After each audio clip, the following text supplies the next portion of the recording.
যে এখন মিডিয়াতে দেখি বক্তাদের একটা সিস্টেমই হচ্ছে এটা, যে ক্যামেরাগুলো সব সামনে আছে, তো 4-5টা এলোমেলো কথা বলে ফেললেই 2-3 মাসে ভাইরাল। এটা আমি বুঝি না এমন না, আমি অনেক ভালো বুঝি, অনেক ভালো বুঝি। আমার পিছনে দেখবেন তখন মিডিয়া দৌড়াইতে থাকে, কিন্তু এখন ইচ্ছা করে এই আমার রেকর্ড যারা রেগুলার করে এরা কয়, হুজুর আপনি ভাইরাল টপিক দেন না কেন? ভাই আমি পারি না, এটা আমার মেজাজের সাথে যায় না। একটা এলোমেলো কথা বলে ফেললাম, এটা আমার মেজাজের সাথে যাবে না।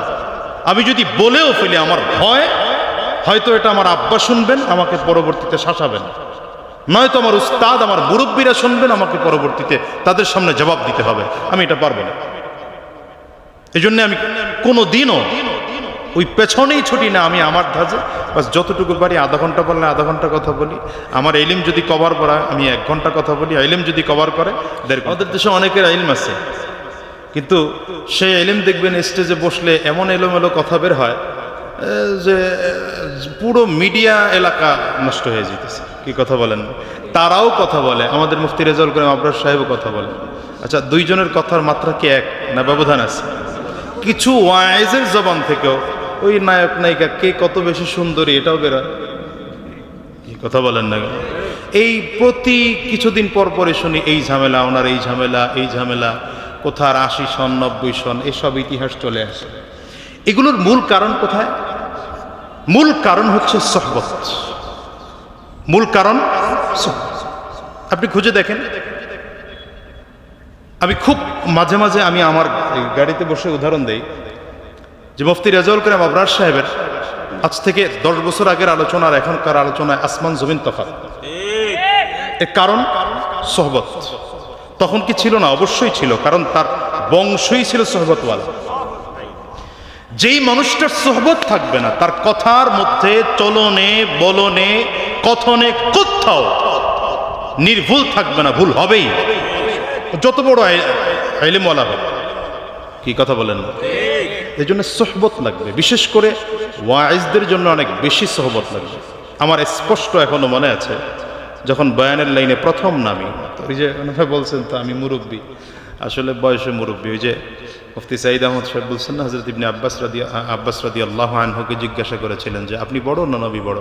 হযরত আব্বাস রাদিয়াল্লাহু আনহু বলেন, আনা আসান্নু মিনহু ওয়া হুয়া আ'লামু মিন্নি। তো আমি তার থেকে বয়সে বড়, কিন্তু জ্ঞানে তো আল্লাহ। এই যে আমি এখন কথা বলতে ভয় পাই, একজনে ইলমে বড় আর একজনে সেলিব্রিটি। আমি তো হইলাম সব থেকে ছাত্রবাত্রা আর কি, গ্রামের একজন পাবলিকের সাথে চলা চাষা বসার সাথে আইসা বসছি। যাও, শুরুর দিকে যখন বয়ান করি 2009-10 একদম শুরুর দিকে, তো আবেগে অনেক কথা বলতাম। আমাকে শায়েখে চরমনাই স্পষ্ট করে করে এই কথাগুলো বলতেন যে এইটা এইভাবে না, এইটা এইভাবে বলবা। এরকম 1 দিন 2 দিন না, বহুবার করেছেন। এবং শুধু শায়েখে চরমনাই না, আমার আব্বাও করেছেন। আমি আমার 2 জনকে শায়েখ মানি, আমার আব্বা এবং শায়েখে চরমনাইকে। সোহবত, সোহবতের কারণেই সাহাবী, সোহবতের কারণেই তাবেঈন, সোহবতের কারণেই তবে তাবেঈন। সোহবত নবী নাই তো সাহাবী, সাহাবী নাই তো তাবেঈন, তাবেঈন নাই তো তবে তাবেঈন, তবে তাবেঈন নাই তো আইম্মে মুজতাহিদিন, তারা নাই তো উলামায়ে মুতাকাদ্দিমিন, তারা নাই তো উলামায়ে মুতাআখিরিন, নাই তো এরা। ধীরে ধীরে ধীরে ধীরে মানুষগুলো সব বিদায় হয়ে গেছে। তো এই যুগেও সহি দ্বীনের রাস্তায় চলার কিছু হাক্কানি আলেম বলেন না কেন আছে। যদিও একদল বারবার রশি ছিঁড়ে ফেলে, এরা বারবার করে উল্টা ফতুয়া লাগায়। এক খেতে গিয়ে আরেক জিনিস চাষ করে, বুঝেন নাই কথা? মাদ্রাসা এখানে হলো ইলম, কিতাব পড়ানো হবে।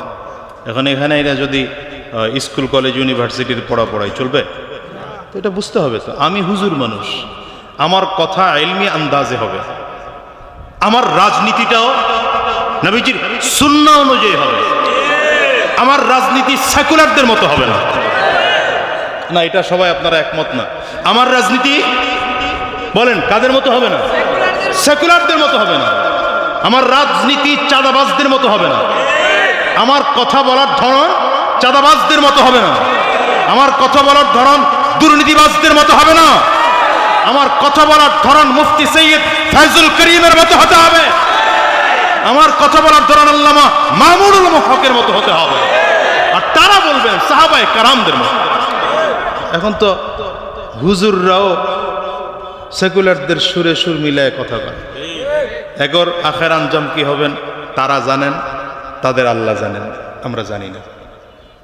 যা হোক, এগুলো সোহবত না থাকার কারণে আমাদের দেশে এখন আকাবির নাই, সব একাবির হয়ে গেছে। একাবির বুঝেন নাই?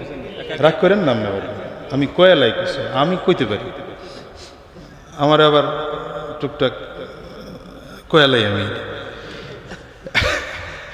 এদেশে আকাবির নেই, সব একা একাবির। মানে আমি নিজে বীর ঘোষণা করতেছি, আমি বিশ্বাস দেখছি, কই স্বপ্নে পাইছি।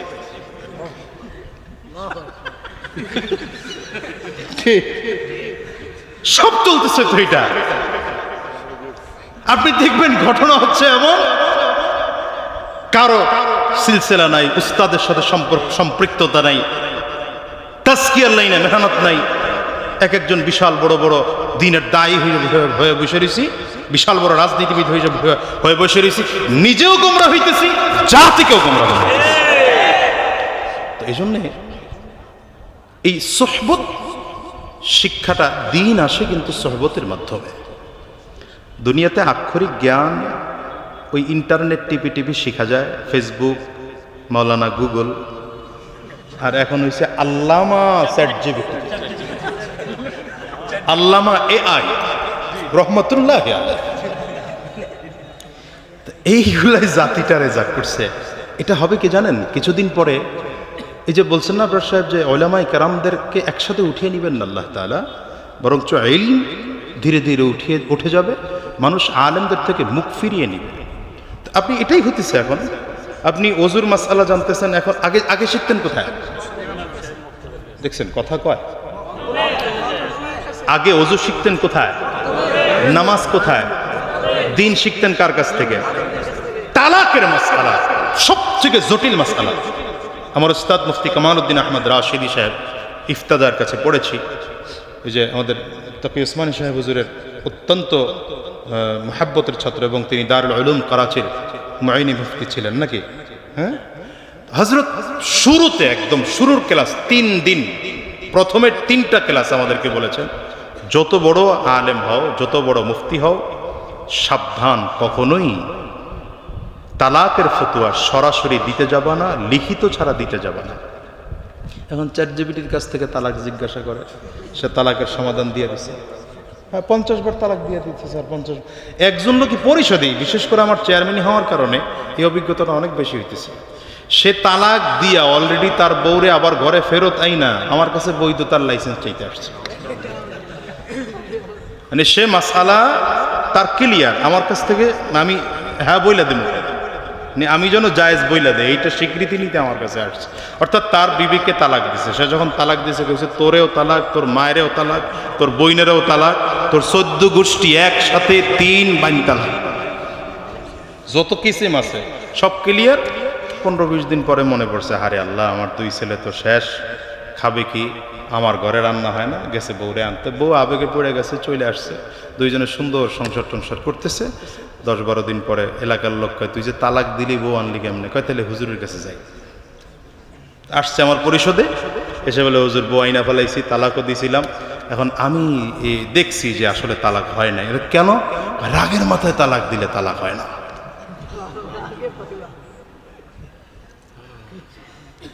এটা বাদ দেন, উলামায়ে কেরামদের থেকে কই গজল না কই? ও আচ্ছা, না আসবে, সে ওয়াদা দিলে আসবে, সে ভালো মানুষ, ওয়াদা দিলে রক্ষা করে। আল মুমিনু ইদা না কয়া যায় তো, আল মুমিনু ইদা আবরার সাহেব। আচ্ছা শোনেন তো, এই সুহবত ছাড়া ইলম হয় না। এই সুহবত ওয়ালা ইলম হচ্ছে মাদ্রাসাগুলোতে শেখানো হয়। কোথায় শেখানো হয়? মাদ্রাসা। দ্বিতীয় কথা আমার এটা, রাসূলুল্লাহ সাল্লাল্লাহু আলাইহি ওয়াসাল্লাম গোটা পৃথিবীর মধ্যে সব থেকে শ্রেষ্ঠ আখলাকওয়ালা মানুষ। নবীজির সুহবতে যারা গিয়েছেন তারাও আখলাকওয়ালা। নবীজির যতজন প্রতিনিধি যত লাইনে ছিলেন, প্রত্যেক লাইনের শ্রেষ্ঠ আখলাকওয়ালা মানুষটা ছিলেন নবী আলাইহিস সালাতু ওয়াস সালাম। নবী ছিলেন, যতজন সাহাবায়ে কারাম ছিলেন আর শ্রেষ্ঠ আখলাকওয়ালা। তো এই নবীজিকে আখলাকওয়ালা বানায়া পাঠাইছেন, সার্টিফিকেট দিলেন আল্লাহ নিজে, ওয়া ইন্নাকা লাআলা খুলুকিন আযীম, সবথেকে মহান আখলাকওয়ালা আপনি পয়গম্বর। তো নবীজিকে এত বড় আখলাকওয়ালা বানায় পাঠানোর মূল কারণ, গোটা জাতিকে আখলাকওয়ালা বানাবেন। নবী নাই সাহাবায়ে কেরাম আখলাকওয়ালা বানাইতেন, সাহাবী নাই তাবেঈনরা আখলাকওয়ালা বানাইতেন, তাবেঈন নাই তবে তাবেঈনরা আখলাকওয়ালা বানাইতেন। এই যুগেও নবীর আদর্শে যারা চলে এরা জাতিকে আখলাকওয়ালা বানানোর ট্রেনিংয়ে কাজ করে। তো এই জন্য বলি, বর্তমানে যারা রাজনীতি করে, নবীজির আদর্শে যারা রাজনীতি করে না, এদের রাজনীতিতে চাঁদাবাজ, এদের রাজনীতিতে টেন্ডারবাজ, এদের রাজনীতিতে খুনি, এদের রাজনীতিতে দখলদার, এদের রাজনীতিতে ধোঁকাবাজ। আর নবীর আদর্শে যারা যারা রাজনীতি করে, যদিও খুব ছোট, শক্তি তাদের কম, সামর্থ্য তাদের কম, দল খুব ছোট, কিন্তু দেখবেন তাদের দলে চাঁদাবাজ তো নাই, বরঞ্চ চাঁদাবাজ গিয়ে তাদের দলে ভালো হয়ে যায়। দুর্নীতিবাজ তো নাই, বরঞ্চ দুর্নীতি এরা ছেড়ে দেয়। আর ওদের দলে গেলে যারা আগে দোকান চুরি করতো, এরা এখন দেশের সম্পদ চুরি করে। এই জন্যে সিদ্ধান্ত নেব যে শ্রেষ্ঠ আখলাকওয়ালা হতে হলে নবী যেহেতু নাই, সাহাবী যেহেতু নাই, তবে ইন্নাল উলামা ওয়ারাসাতুল আম্বিয়া, উলামায়ে কেরামদের সংস্পর্শে থাকবো ইনশাআল্লাহ। তৈয়ার তো?